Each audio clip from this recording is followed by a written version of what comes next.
The Movie Preview Critic. Informing and entertaining your movie world. What's up, good movie lovers? Welcome to a movie review for The Wolfman. Now, if you haven't listened to a movie review with me, the Movie Preview Critic, before, you have to know that it's going to be spoiler heavy, because what's the point of reviewing a movie if we can't talk about what happened? So if you want to keep some surprises for yourself, turn this review off now. I'm going to give you 5 seconds. 5, 4, 3, 2, 1.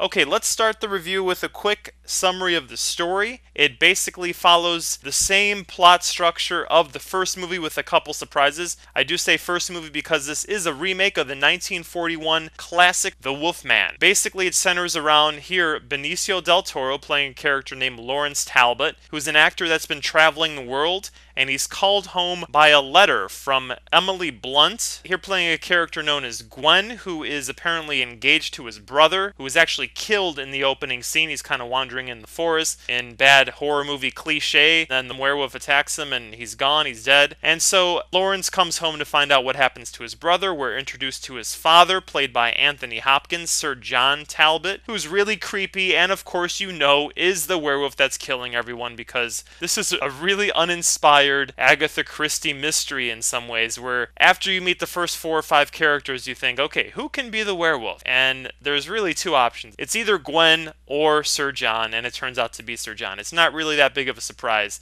and that's a big problem with the movie we'll get into in a second. The other major character here, actor/character, is played by Hugo Weaving, Francis Aberline, who is an investigator with Scotland Yard, and it's mentioned that he worked on the Jack the Ripper case. So basically, Lawrence comes home, finds out his brother's killed, there's some weird stuff going on, the werewolf attacks people, eventually attacks Lawrence, he gets bit, turns into a werewolf, then he gets caught, everyone thinks he's crazy until he turns into a werewolf in front of everyone, starts killing more people, he finds out that his dad is the other werewolf, and he decides to square off with them and end the curse of the family, because there's some crappy backstory flashback that it turns out the father killed the mother and all this, and it's a never-ending cycle of misery that must end now. And there's a big conclusion at the end with the werewolves fighting each other, which kind of doesn't make sense because the rules aren't established, so we'll get into that in a second. And of course we get a cheesy little hint that there could be a sequel, because Francis the investigator, who earlier fights with Lawrence as he's in werewolf form, gets bit. And the final shot is Francis holding Sir John's werewolf cane, and then a pan up to his injury, then a shot of the full moon. Really simple, nothing too original, and that's the major problem of this film. The writers here, we've got David Self and Andrew Kevin Walker. So both writers are experienced, but for some reason, the inspiration and the creativity just wasn't there, because they stick too close to the original material, which is basically 70 years old. Where's the modernization of the werewolf story? If you look at something like Blade, at least that took Dracula and made him something different in the mid-90s. Where is this update for werewolf folklore in cinema? Now, we do have the Underworld movies that merge vampires and werewolves together and take it in an interesting creative direction. Here's one of the first standalone werewolf tales in a long time, and it's really an opportunity to do something special and different with it. The action sequences here are really the only area that seem to be kind of modernized. They rip off pretty much the whole Dawn of the Dead remake, or 28 Days Later, the crack rock, steroid, hyper zombie, aggressive attacking with a lot of gore idea. The cinematography is great, everything looks really cool, the way that the moonlight hits the windows, hits the characters, the way that the candles are used in the mansion, it all really looks great. The way the actors are framed, can't complain about it. The thing that's missing is the focus on character, plus updating it somehow to make it feel new and fresh for us in 2010, other than just having the werewolf move at hyperspeed with a little added gore. Yes, it's something we necessarily haven't seen before in a werewolf movie, but we have seen it recently in vampire and zombie films, so it kind of feels like it's just following suit in that respect.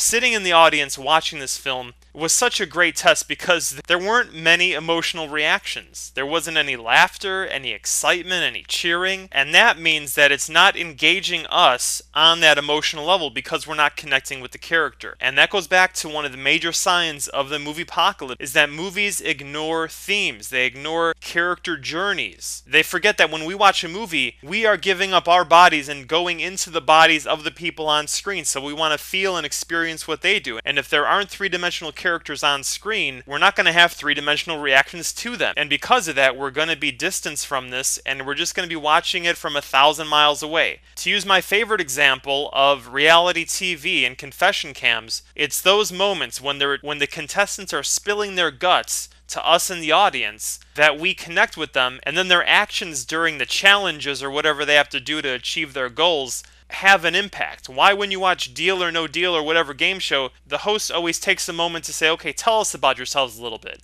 And as they get closer to the $1 million case, we start rooting for them more because we know what it means. They want to buy a house. They want to send their kids to college. They want to take care of their aging parents, whatever it is. The more we know about the characters and how they feel, the more we connect to them. And here, the big fault is in Benicio Del Toro's character, Lawrence. We don't know how he feels about anything. He's such a generic character. It's Benicio Del Toro dressed up in late 1800s English stylings and just doing his thing. There's really nothing interesting or engaging about this character. He's just reading his lines, and it really feels like him and Anthony Hopkins just got a nice payday, and they're like, okay, we're going to do this thing and get out of here. I would really just recommend watching this movie just to see how Anthony Hopkins is delivering his lines. It's almost like he just wants to spit him out as fast as he can to get done with the scene and move on to the next one. Because he's got like a 10-day shooting schedule, and it's like, okay, I can knock this out really quick. And there's really not that much commitment or energy on his part when he's engaging with the other characters. Now, you could say that, well, he's a werewolf, and he's been that way for a while, and he's lost his humanity, and he's kind of just like this cold, blank, sociopathic ex-human. He's more of a werewolf even when he's not transformed. And if that's the case, then the filmmakers didn't push it far enough. The writers and director didn't push that performance towards that direction a little bit more. Make him even more menacing. Make him really embody that, so there's no question, because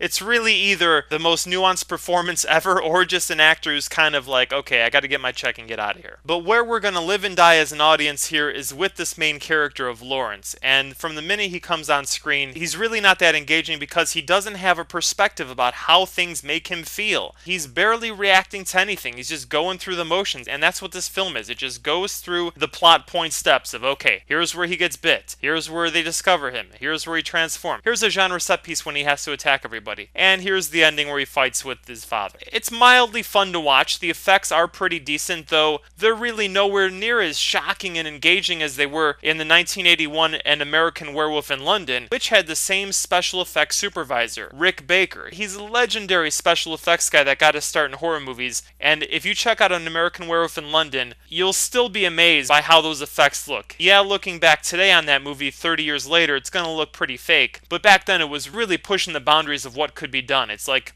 Rick Baker and Stan Winston are two guys who really propelled the whole notion of practical special effects before the CGI age. And that's the thing with limitation. When you don't have the CGI to always clean up your mess, you're really pushed to the edge of, okay, we have nothing to work with. How are we going to do that? And the ingenuity comes out, and that's when the brilliance and genius has a chance to shine. I know I always talk about this in the reviews, but if you're gonna explore some kind of story, please explore the characters along with it. No matter how many times people say, yeah, you just go for the effects and to be distracted for 2 hours, it's always a much more engaging and memorable experience if the characters in the movie connect with us and they're well developed. And this movie's trying to do that with some voiceover. You have Gwen's character in the opening. There's this shot of like some kind of tombstone or something, and it says, even a man who is pure in heart and says his prayers by night may become a wolf when the wolfbane blooms and the autumn moon is bright. And then the movie ends with Gwen's voiceover once again, where now she's saying something along the lines of, it is said that it is wrong to kill a man but not a beast, but when they're one and the same, how do we know what the difference is, or when is that fine line drawn? Something along those lines. So that's the theme. This movie, the writers, the filmmaker know that there should be a theme in all kind of storytelling. But either they don't know how to incorporate it into the story, or there wasn't enough time and the studio just wanted to get the movie out and there wasn't enough motivation to have some more rewrites,